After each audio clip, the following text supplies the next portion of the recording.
6절부터 42절 말씀 공부에서 함께 은혜를 나누기 원합니다. 여러분, 오늘이 무슨 날이죠? 주보를 큰 의미죠. 성령 강림주일. 다른 말로 성령 강림절, 성령 강림 대축일.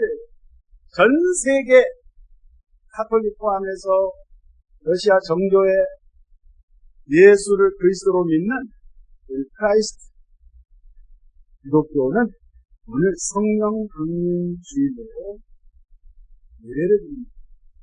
성령 강림주일은 성령께서 오순절날 이 땅에 우리 믿는 자들 가운데 오셨는데, 여러분, 예수님께서 저와 여러분을 위해서 십자가에서 상해서 우리의 모든 죄를 걸머지시고 죽으시고 3일 만에 부활하셔서 우리의 영원한 구주가 되어주셨는데, 예수님이 부활하신 날로부터 그날 포함해서 50일째 되는 날을 오순절 이렇게 해요.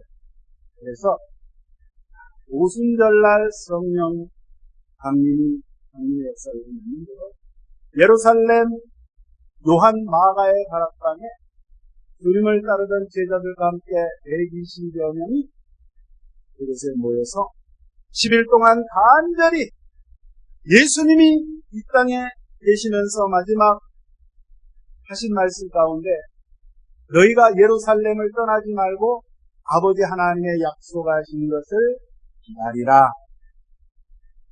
예수님도 보혜사가 됐어요. 보혜사라는 것은 우리들 곁에서 우리를 도와주시는 헬퍼, 우리에게 카운셀링, 상담을 해주시고 우리를 위로해 주시고 우리에게 힘과 용기를 주시는 분이 보혜사인데, 그 예수님이 보혜사신데 예수님이 이제 승천하시기 전에 내가 너희를 위해서 또 다른 보혜사를 너희에게 보내겠다.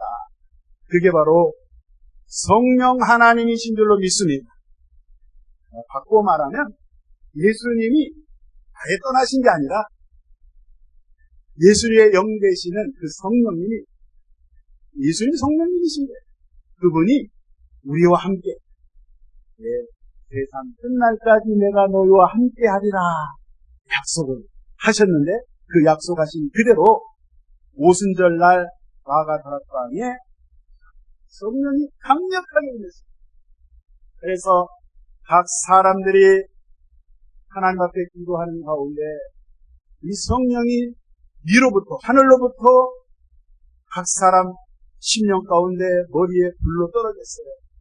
그래서 이 사람들이 전에는 예수님을 따라다녀도 믿음이 없어요. 예수님과 함께 그렇게 전도하고 같이 식사를 하고 예수님의 기적 현장을 많이 목격했음에도 불구하고 이제는 성령께서 이제는 내 안에, 우리들 안에 성령이 나를 점령해서 내주하는, 실제적으로 내 인생의 삶 가운데 관여하셔서 주님이 나를 이끌어 주시는 그러한 삶으로 이제 완전히 바뀌십니다. 그래서 성령의 그 강력한 역사에 따라 이 사람들이 막 방언, 다른 말로, 다른 언어로 막 한 번도 배워본 적이 없어요. 그런데 성령이 강하게 역사하니까 이런 신기한 일이 나타났어요. 그런데 이 오순절, 이 명절에 이 유대인들, 전 세계에 흩어져 있던 디아스포라 유대인들이 이 명절에 예루살렘의 명절을 지키기 위해서 모여들었는데, 그 사람들이 이렇게 딱 보니까, 아니, 우리는 지금 로마에서 온 사람, 아라비아에서 온 사람, 이집트에서 온 사람, 페르시아에서 온 사람, 각 나라 각 지역에서 왔는데, 아니 어떻게 우리가 알아듣는 말로 저 사람들이 말을 할 수가 있는가? 깜짝 놀란 거예요. 그래서 이 사람들이, 어떤 사람들은 저 비방을 합니다. 저 갈릴리 사람들, 저 사람들, 지금 시간이 보니까 우리 시간으로 오전 9시인데, 아니 밝은 대낮부터 아침부터 술 먹은 거 아니야? 술이 취한 거 아니야? 라고 비난을 하고 있었을 때에 우리 예수님의 수제자였던 베드로가 벌떡 자리에 일어나서 지금 설교를 합니다. 이들을 향해서 예수님에 대해서 이야기를 합니다.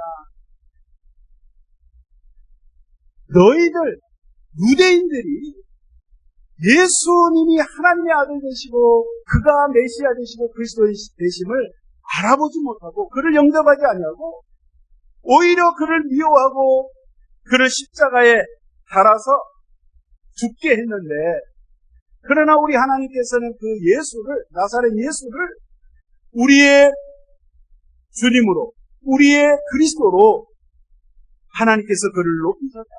그분이야말로 진정한 하나님이셨다라고 베드로가 1장 설교를 쫙 합니다.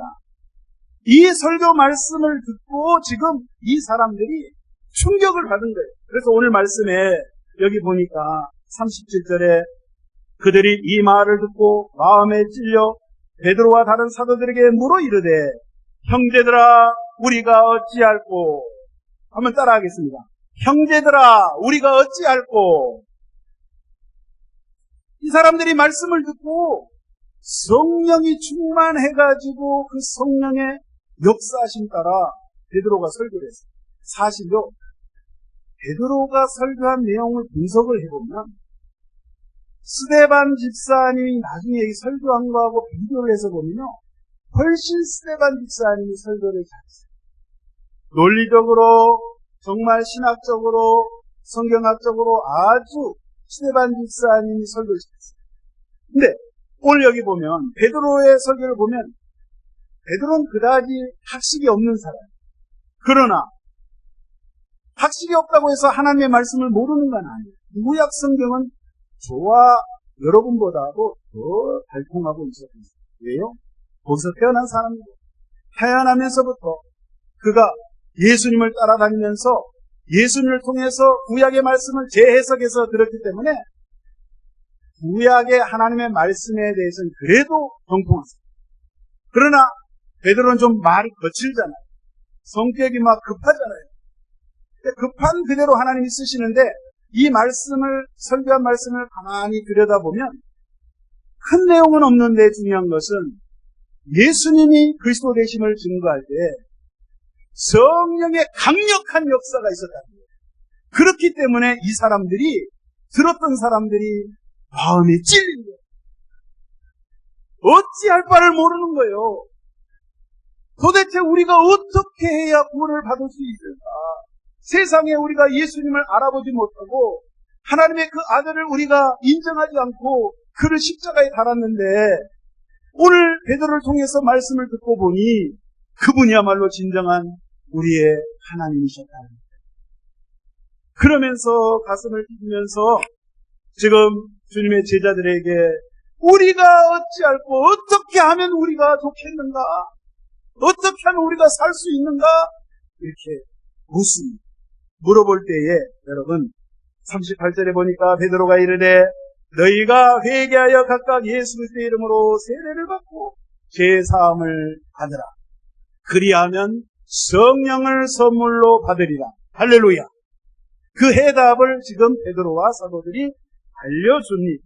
여러분, 성령 강림절은 바꾸어 말하면 이 세상에 기독교 교회가 탄생한 날이 성령께서 강력히 역사하신 그 순간에 성령께서 제자들로 하여금, 믿는 성도들로 하여금 그 심령 가운데 강하게 역사하니까 이 사람들이 가만히 있을 수가 없는 거예요. 복음을, 예수 그리스도의 생명의 복음을 전하지 않고는 견딜 수가 없는 거예요. 내가 복음을 전하지 않으면 내가 다 죽을 것 같아. 내가 심장마비 걸려서 죽을 것 같아. 그래서 막 집 밖을 뛰쳐나가서 동서사방으로 온 천지에 다니면서 복음을 막 전합니다. 그래서 교회가 시작됩니다. 오순절 마가의 다락방에서 120명으로부터 출발해가지고 오늘 베드로의 설교 말씀을 듣고 통곡하면서 이들이 회개하고 주님 앞에 돌아온 수가 몇 명이요? 오늘 여기 기록해 보니까 3,000명이 일순간에 그 자리에서 무릎을 꿇고 통곡을 하면서 회개하고 가슴을 치고 하나님 우리가 잘못했습니다. 하나님의 말씀, 특별히 그리스도 예수의 그 말씀을 이제서야 그분이 하나님 되심을, 그분이 메시아 되심을 이제야 깨달았습니다. 라고 주 예수 그리스도의 이름으로 세례를 받고 성령을 받았다. 그러니까 여러분, 교회가 이 예배당 건물을 말하는 것이 아니라 우리 주 예수 그리스도를 주로 믿고 오늘 말씀처럼 성령이 충만해서 이제는 성령의 인도함을 따라 살아가는 그런 사람들이 모인 그것을 에클레시아 교회라고 한다는 말씀. 저와 여러분들은 오늘 이 말씀처럼 정말 죄악에서 돌이키고 이제는 온전히 예수님만을 의지하고 예수님만을 쫓아가기로 작정하고 성령을 의지하고 성령의 인도함 따라 살아가는 그러한 참 교회가 된 줄로 믿습니다. 할렐루야. 오늘 41절에 보니까 그 말을 받은 사람들 따라서 그 말을 받은 사람들 이 3,000명이요. 자, 제자들을 통해서 특별히 오늘 베드로의 말을 설교를 듣고 지금 이 말을 받았다 이 말이에요. 회개하고 마음을 돌이키고 예수를 구주로 이제 본격적으로 믿기 시작해요.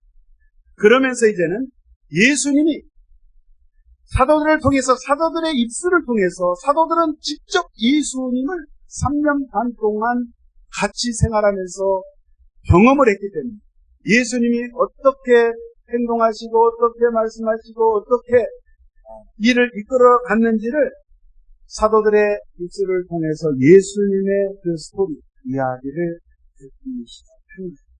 그래서 여러분, 우리가 성령 강림주일 성령님이 옛날에 오셨는갑다. 나하고는 별로 상관이 없는 것 같네. 그러면 큰일이다.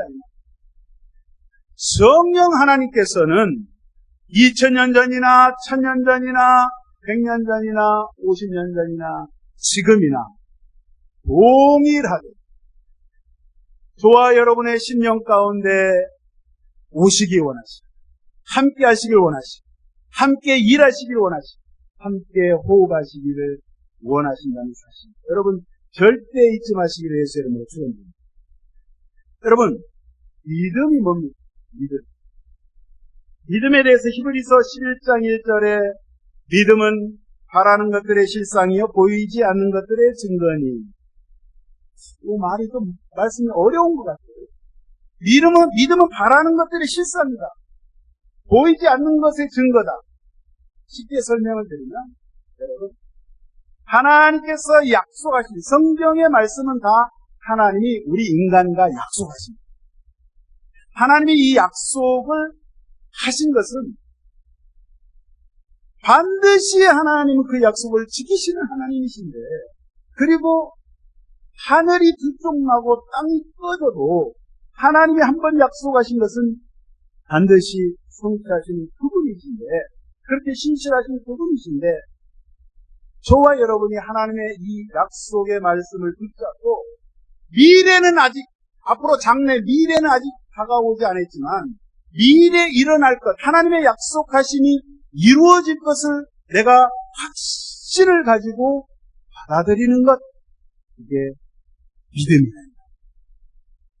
다시 말씀드리면 믿음은 우리가 하나님의 약속의 말씀을 믿고 보이지 않는 실체를 볼 수 있는 능력이라 이 말이에요.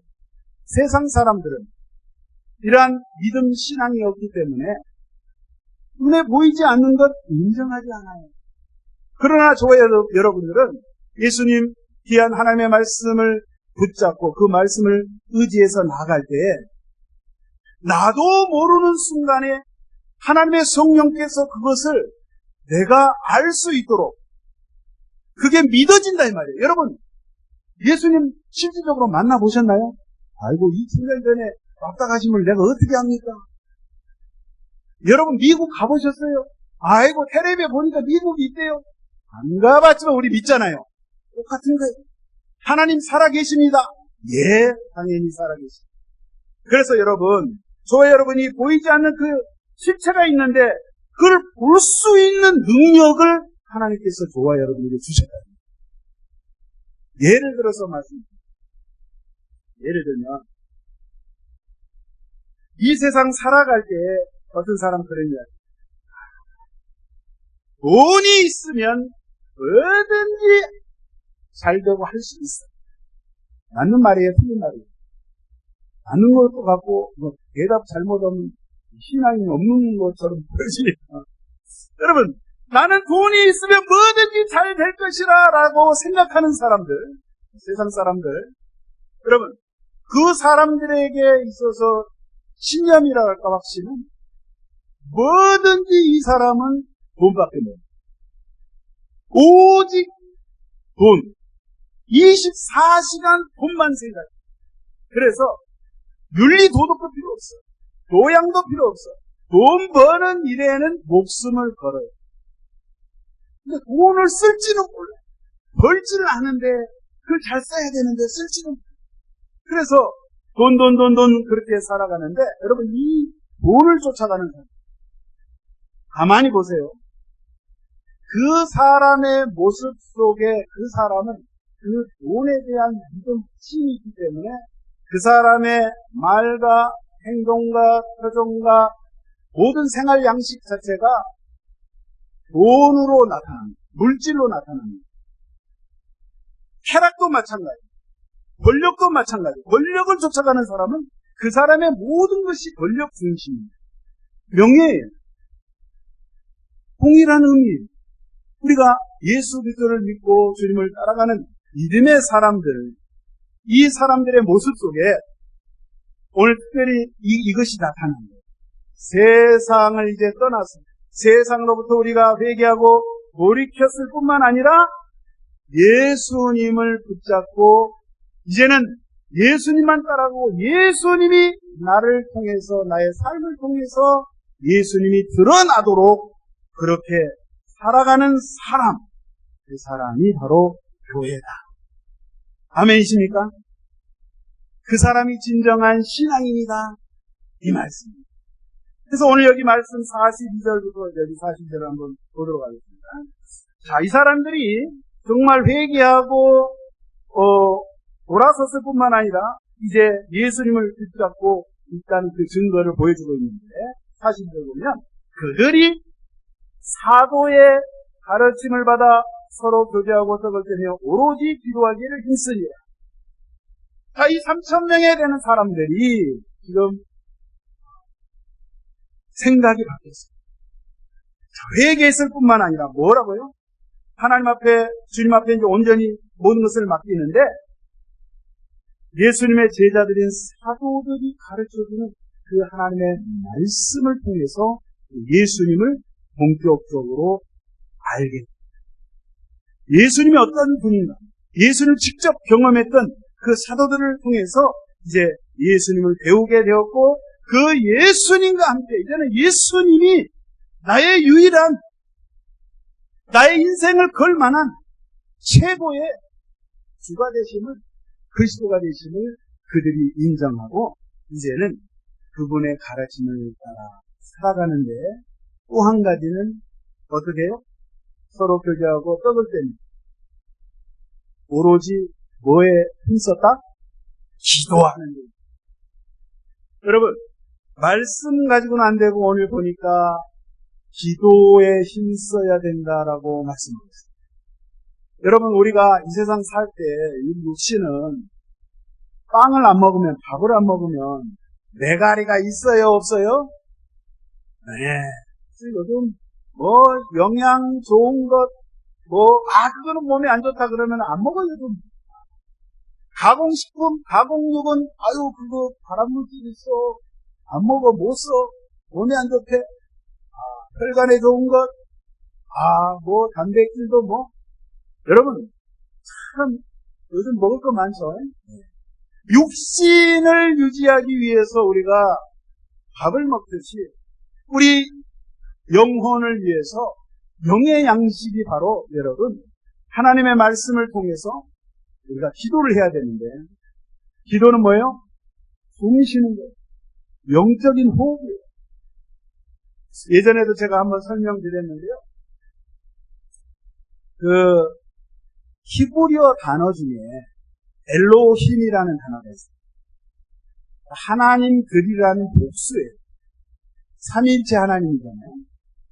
엘로하가 단수인데 엘로힘 그러면 우리말로 번역을 하면 하나님들, 신들. 그래서 시편 82편 6절에 보면 너희는 엘로힘이다 이런 표현이 있어요. 그거를 예수님께서 오셔서 제자들과 사람들에게 재해석을 하면서 설명을 합니다. 그 이야기를 하실 때 요한복음 10장 35절에 보면 예수께서 이르시되 성경은 패하지 못하나니 하나님의 말씀을 받은 사람들을 신들이라 하셨다. 이렇게 돼요. 그러니까 저와 여러분들은 하나님의 말씀을 받았죠. 그래서 하나님의 말씀을 받은 사람들, 하나님의 말씀을 가지고 있는 사람들을 향해서 하나님께서 엘로힘 이렇게 이야기해요. 엘로힘은 하나님만 엘로힘 아닌가? 우리가 어떻게 하나님이 될 수 있는가? 그게 궁금하잖아요. 그런데 성경은 분명히 하나님을 믿고 따르는 자들도 엘로힘이라고 시편에 기록한 것을 예수님이 사람들에게 설명합니다. 이 말씀이 뭐냐면 저와 여러분들 인간을 하나님이 창조하실 때 하나님의 형상과 모양으로 지음을 받았기 때문에 우리도 그러한 영적인 존재들이라 이 말씀. 그래서 엘로힘이라는 히브리어를 분석해보면, 파다를 해서 분석을 해보면 엘가 가운데 해라는 그 히브리어 호흡을 뜻하거든요. 그래서 끝부분은 사람을 말해요. 사람들, 무리들. 이게 무슨 뜻이냐면 호흡이라는 것은 하나님께서 숨을 내뱉었을 때 사람들이 그 하나님이 내뱉은 그 숨을 들어 마시는 것. 그래서 호, 내뱉다, 흡, 들어 마시다. 그게 호흡인 거예요. 사람이요, 숨을 쉬는데 계속 숨만 내뱉어요. 들어 마시진 않아요. 몇 분 있다가 돌아가십니다. 어떤 사람은 들어 마시면 땡치리요? 들어 마시면 호흡이라는 거는 주거니 받거니가 돼야 돼요. 그러니까 엘로힘이라는 이 말 뜻에 참 영적인 의미가 담겨 있습니다. 하나님께서 말씀을 통하여서 저와 여러분에게 말씀을 던져줄 때 저와 여러분은 아멘! 믿습니다! 라고 받아들이는 거예요. 그 하나님의 영의 양식인 하나님의 말씀, 66번의 말씀을 내가 영의 양식 삼아서 아멘. 이게 하나님과 나와 이게 뭐예요? 하나님과 교제하는 거예요. 소통하는 거예요. 하나님과 기도하는 거예요. 그래서 영적인 호흡이라고 하는 거예요. 그래서 저와 여러분, 어떤 분은 말씀만 찝까봐 예컨대 책이 너덜너덜해. 기도는 5분밖에 안 해. 영양실도 걸립니다. 영적인 영양. 어떤 분은 기도는 막 5시간 안 해. 성경은 5분밖에 안 해. 이게 불균형이 일어난다 이거예요. 아시겠어요? 그래서 저와 여러분들이 이 초대교회 때 성도들의 모습을 보면 항상 하나님의 말씀을 가까이 하고 사도들을 통해서 그 가르침을 듣고 모여서 항상 기도하기를 힘쓰니라. 할렐루야. 그래서 저와 여러분들이 제가 하나 말씀드리는데요.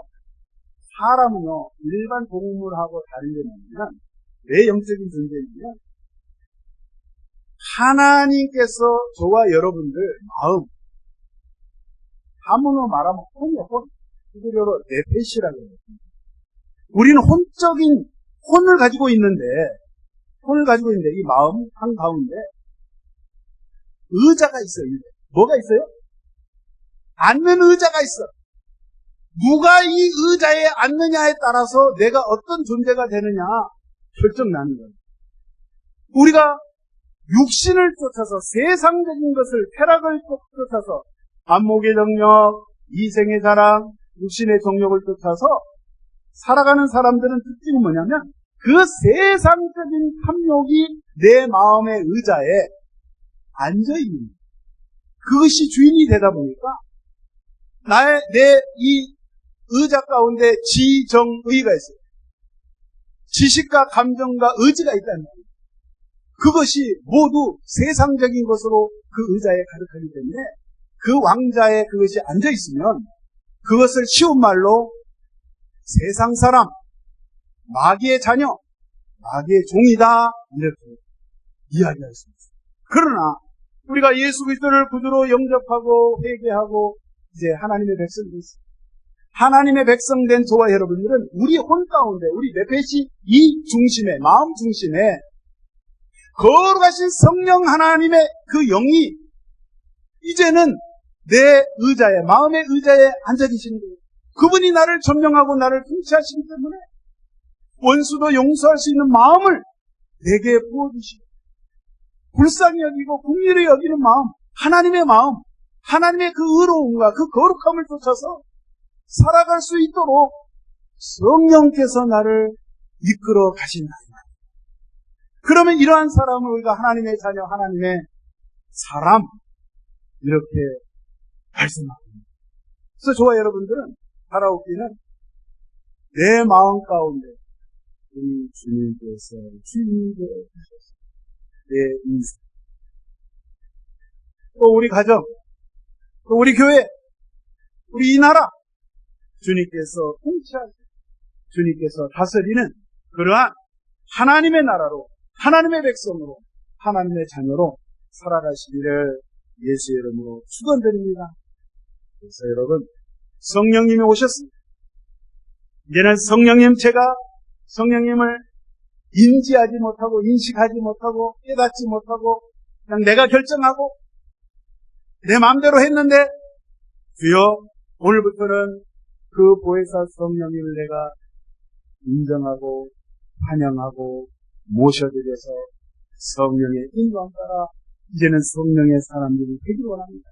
초대교회 많은 사도와 성도들이 성령의 인도함을 받아서 살았기 때문에 교회가 성장하고 그들의 가정이 구원을 받고 성령은 선교의 영입니다.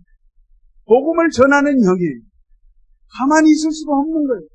저와 여러분이 가만히 있을 수가 없는 거예요. 내가 세상적인 말만 했던 사람이 이제는 완전히 변화가 되어서 예수님만을 사랑하고 예수의 십자가를 의지하고 그 예수의 피의 복음만을 나는 이제부터 전하겠다. 그 예수님만을 자랑하겠다. 이런 마음의 결단을 할 수 있도록 성령께서 저와 여러분을 이끌어 주십니다. 그런데 여러분 다시 한번 성령 강림주의를 맞이했어요. 주여 성령님, 보혜사 성령님, 저를 붙잡아 주옵소서. 저를 이끌어 주옵소서. 항상 주의 뜻대로 살아가길 원합니다.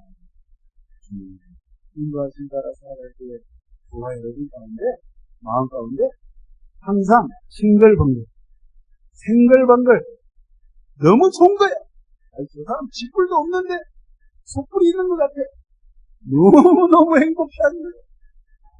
예수 믿지 않는 사람이 보나 예수 믿는 사람이 보나 아유 저 집사님은 저 권사님은 왜 이렇게 좋은 일이 느리나 봐.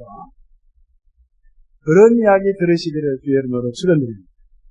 한 주간도 성령을 의지하시고 승리하시기를 주의 이름으로 간곡히 부탁드립니다. 기도합니다.